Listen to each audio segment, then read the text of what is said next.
some important conversations were had in the February 4th episode of General Hospital. Lulu asked Laura for advice about her feelings for Nathan, just as he did the same with big sister Nina. Rick and Alexis facilitated a mediation between Michael and Willow that ended with the latter setting her ex-husband up to take a fall. Jocelyn fished for information from Albrecht. Jason and Sonny strategized on how to deal with Cullum, and Felicia, Mac, and Emma were shocked by Anna's state when they got to her in France. Here's the full recap. Ahead of the custody negotiation meeting with Rick and Alexis, Willow put Drew's house key in her pocket as Michael arrived at the Miller and Davis reception desk. When he thanked her for agreeing to meet, she made it clear that she hadn't yet agreed to any terms. She stared at Michael's keychain as he pocketed his keys and hung up his coat, then suggested that they shouldn't speak without their lawyers present. Once inside the office, Willow wasn't happy to see Rick there and hear that Diane was in court. Clarifying that he was there to facilitate an agreement and wasn't officially representing Michael, Rick explained that family court could take years for a custody arrangement to be hammered out. Then Alexis chimed in that they should reach an agreement today that could be presented to the judge. Willow scoffed that might be in Michael's interest, since he was about to be charged with Drew's murder and was dating a hooker with a record, but she was in a better position and there was no reason why she shouldn't take her chances in court.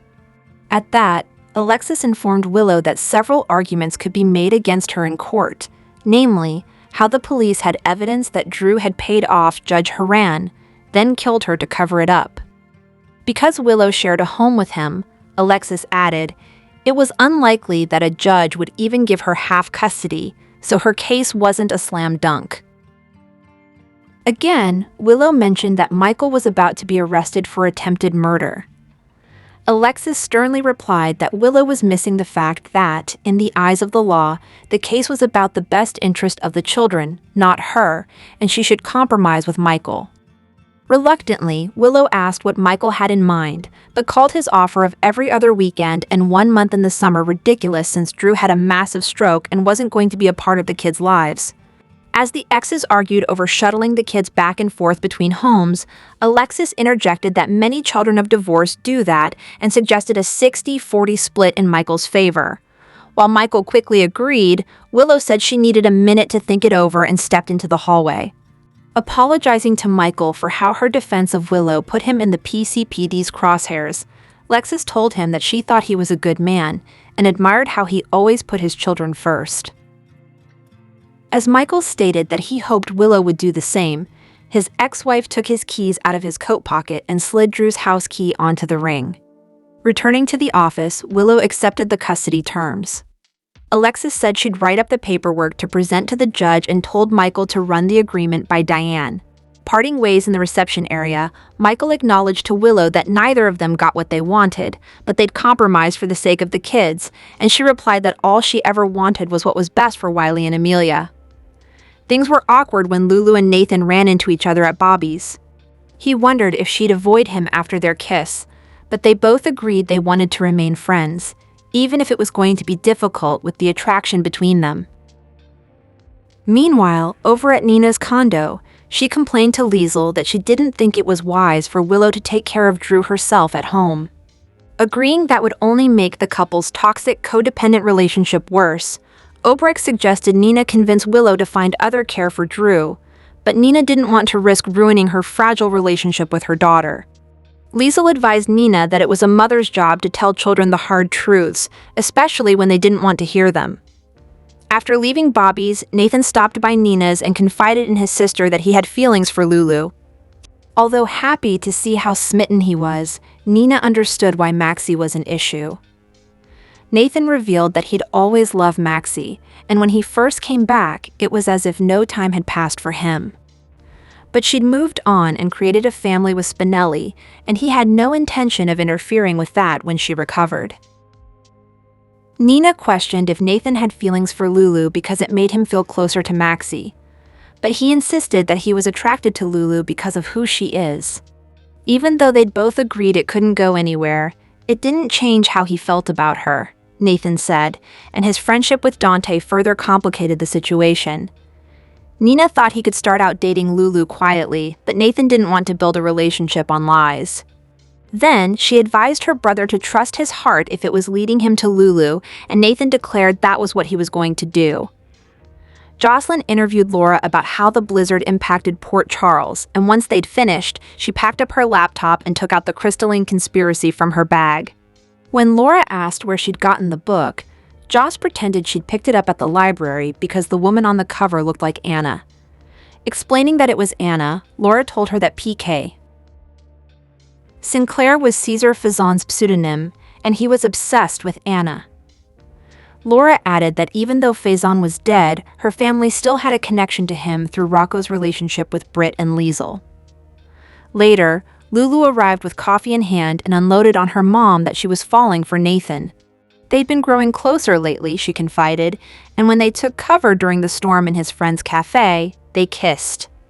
Although they'd agreed it was a bad idea to pursue whatever was between them because of Dante and Maxie, Lulu was now having second thoughts about staying away from Nathan after running into him at Bobby's. Laura noted that Lulu and Dante were divorced, and Maxie's marriage to Nathan was only a legal technicality. But Lulu still fretted that being with Nathan felt like a betrayal of her best friend and would affect the guy's friendship. Laura wondered if the hesitation was because Lulu still had feelings for Dante, but her daughter said that she'd always loved Dante, but his heart still belonged to Sam. Pointing out to her daughter that there were fewer obstacles than she thought, Laura told Lulu that she deserved to be happy. When Jason told Sonny about the situation with Anna, Sonny wondered if she'd had a nervous breakdown. Jason added that he'd planned to go to France, but changed his mind to stay in Port Charles to help Britt. She'd finally opened up to him, and it was just what they'd suspected, that she was being forced to work on her father's final project by Sidwell. Then, when Jason revealed that Sidwell's partner was WSB director Ross Cullum, Sonny realized that he must have been the one who tried to kill him and nearly killed Michael. Jason confirmed that Brick was able to connect Cullum as one of the people with access to the WSB slush fund that paid for both the assassin and the firebombing. Sonny wanted surveillance placed on Cullum to take him out, but Jason warned that they couldn't do that yet because Cullum was the one doling out Britt's medication. Next, he told Sonny how he'd planned for Brick to reverse engineer the drug, but now Cullum had restricted Britt's access to it, and he needed to figure out how to get a sample. Sonny agreed not to make a move on Cullum until Jason secured Britt's medication, but didn't want to lose whatever advantage they had since Cullum and Sidwell were under the impression that they were in the dark. Jason promised his friend that as soon as Britt was in the clear, they could kill Cullum. Back at Bobby's, Jocelyn was reading P.K. Sinclair's book when Liesl entered the diner. Calling her over, Jocelyn asked about her connection to Faison and if he really smoked those nasty cigarillos. But Obrecht quickly assumed Jocelyn wanted to know about more than his nicotine preference. Joss revealed she'd checked the book out of the library after seeing a copy at Windermere, but Liesl brushed it off since the castle had once been Faison's home. Jocelyn added that she'd seen it during the snowstorm, along with a pack of cigarillos next to the book, which had the inscription, "For my muse." Trying to tamp down her long-seated loathing of the other woman, Liesl hissed that Caesar's one and only muse had been Anna Devane. Noting that the pack of cigarillos was new, Jocelyn asked for reassurance that Faison was dead, and Liesl replied that he was unquestionably deceased, but his memory lived on in those who revered and cursed him. When Joss wondered if someone was impersonating him, Liesl chuckled that perhaps he had a very passionate fan who was emulating him. In France, Felicia, Mac, and Emma had Anna transferred to a private clinic, where Dr. Laurent told them Anna had been through a traumatic ordeal and warned them not to upset her. Felicia and Mac went inside to see Anna first, and she immediately begged them to get her out of the facility so she could stop Faison. Telling them that the WSB mission they'd all been told she was on was a lie. Anna explained how she'd been kidnapped on Halloween, but had no idea where she'd been kept all this time. She assumed she'd been in France because the attendant had spoken French and he was working with Faison. As an emotional Anna continued to rant about her escape attempt and how Liesl Obrecht had given her a phlebotomy treatment, Felicia and Mac grew more concerned that their friend had suffered a mental break. When Felicia gently informed Anna that Liesl had been in Port Charles for quite some time, Anna declared that she must have left town for a few days to treat her, And it was after Lisa left that Fazon began talking to her through the intercom, Anna added. Mac insisted that Fazon was dead, but Anna insisted it wasn't true, just like Britt and Nathan's deaths weren't true. Through tears, she told her friends that she'd also been visited by Peter. Mac then asked where Peter was now, so Anna tearfully shared that she'd passed out and was tied up in the trunk of a car when she came to. She managed to escape when the driver pulled over for gas, and she ran until she found a farmer, who then took her to the local police. The altercation happened when the police officer refused to listen to her and grabbed her, so she fought back. "And now I'm in a mental clinic and Fazon is out there somewhere," Anna shouted, then grabbed Felicia by the collar and begged her friend to get her out so she could stop him. With a tear streaming down her face, Felicia told her friend okay. While waiting outside, Emma told the doctor that her grandmother was one of the best agents in the WSB's history and one of the sharpest minds she knew, so she was sure Anna's breakdown wasn't what it seemed. But when Mac and Felicia rejoined them, Mac shared that Anna was convinced Fazon had been holding her prisoner, and Dr. Laurent suggested that paranoia had caused Anna to break with reality. Still believing that it was all part of a ruse, Emma pointed out that Fazon had faked his death more than once and done horrible things to Anna and their family. Then, Dr. Laurent suggested it was possible Anna was reliving her past trauma and created a new reality out of pieces of history. And Felicia confirmed that Anna's story was a mashup of her previous encounters with Fazon. Mac wanted to know when they could bring Anna back to the States, but the doctor insisted that she wasn't going anywhere until the assault charges were sorted out in court. Plus, Anna was grounded in the knowledge that she was in a French clinic, the doctor added, and might think she was being held captive again if they tried to transport her before she was more mentally stable.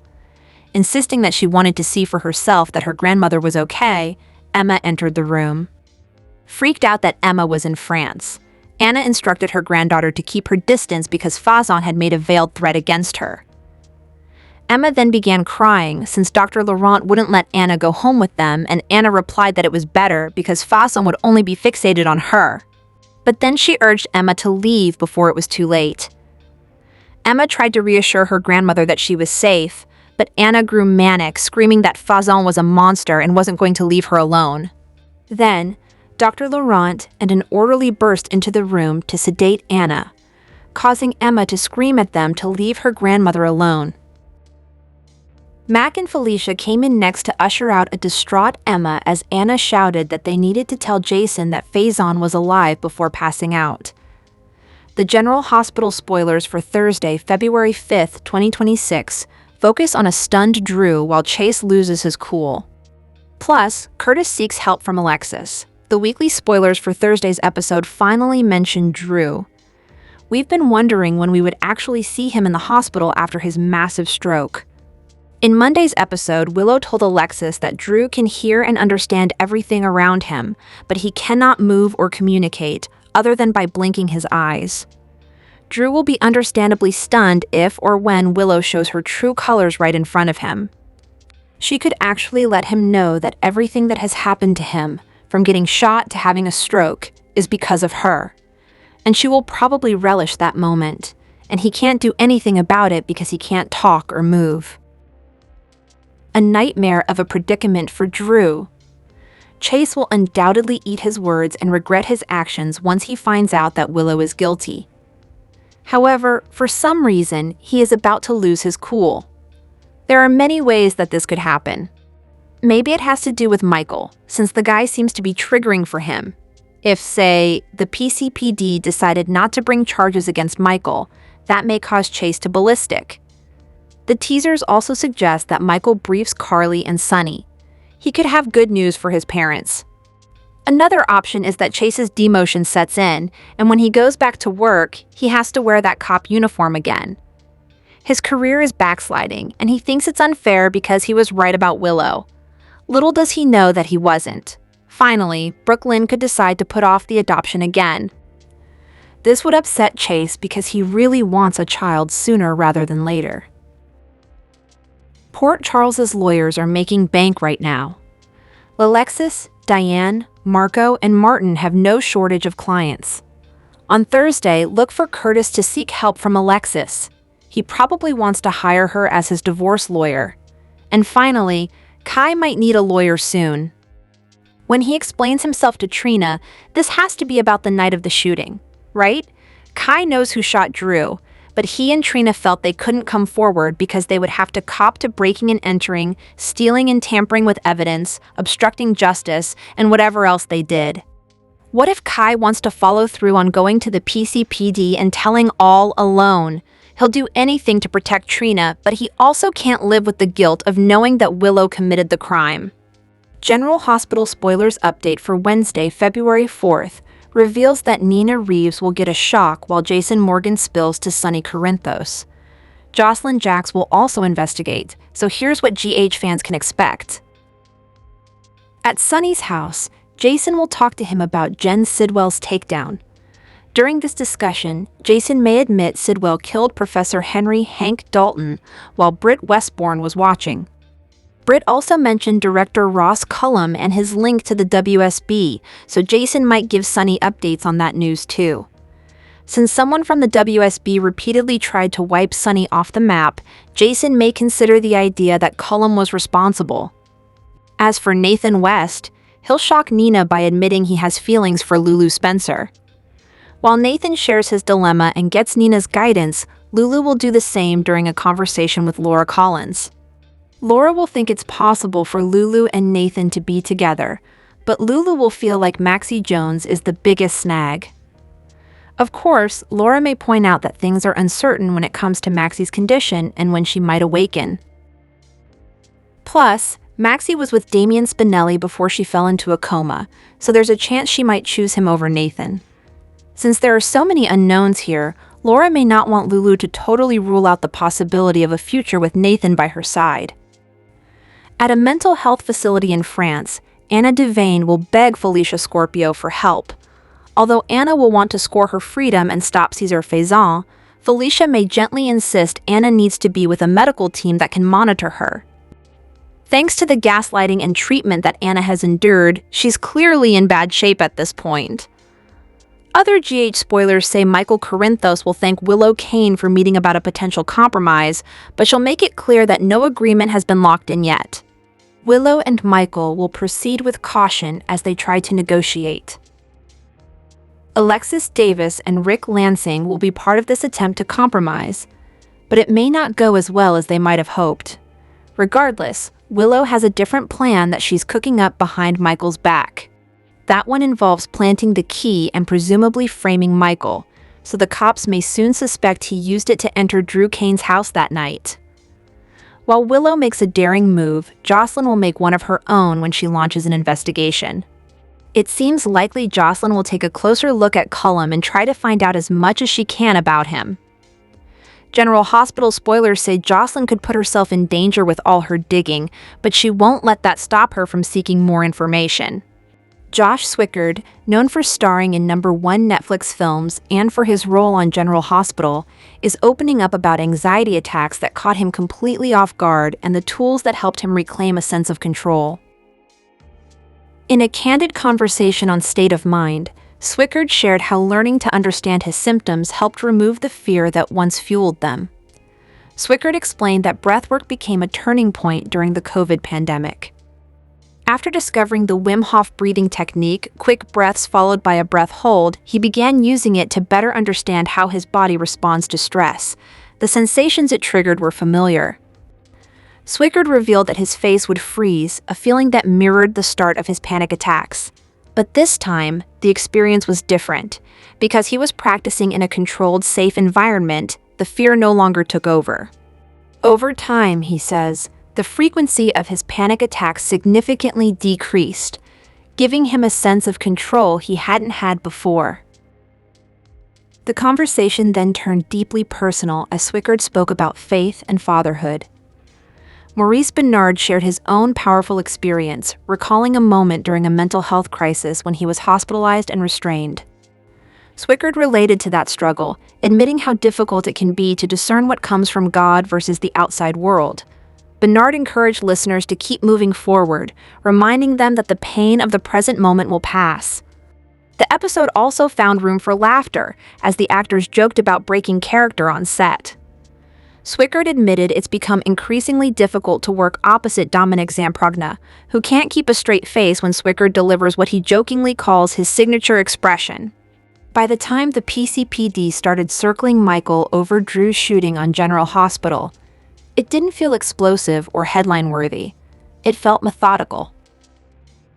Questions came quietly, one after another, and even without an arrest on the table yet, the space around him had already begun to shrink. Nothing had tipped, but you could feel how easily it might, the way a room goes still before anyone admits something's about to happen. The detail that stuck wasn't that the case existed, it was the one who ended up holding it. Nathan was pulled into the investigation without ceremony and was placed in charge of finding anything solid enough to move the case forward. He and Molly questioned Michael regarding his whereabouts on the night of Drew's shooting. The problem wasn't that Nathan behaved improperly, it was that he didn't behave like a stranger. History sat between him and Michael, whether either of them wanted it there or not, and that kind of familiarity has a way of complicating decisions that are supposed to stay clean. What made it worse was how little Nathan offered afterward. He told ADA Turner there were no obvious red flags and no reason to push things further, which sounded calming on the surface. That is, until you remembered he was also the one deciding what crossed the line in the first place. Nathan carries gaps in his own memory. Unresolved years, unanswered questions that haven't stopped being relevant just because he wears a badge again. That doesn't make him unreliable, but it does make him human in a way that investigations don't always tolerate well. Michael walked away thinking the danger had passed, while Diane made it clear it hadn't, because all it would take was one piece of physical evidence, and the person now tasked with finding it understood the contours of his life, not just the case file. That kind of knowledge doesn't guarantee bias, but it removes the margin Michael would normally have. A stranger needs proof before suspicion turns into certainty. But someone who knows you can start connecting dots early, noticing small shifts that wouldn't mean anything to anyone else. Nathan doesn't need a confession or a smoking gun to start narrowing possibilities. He only needed to notice when Michael feels slightly off.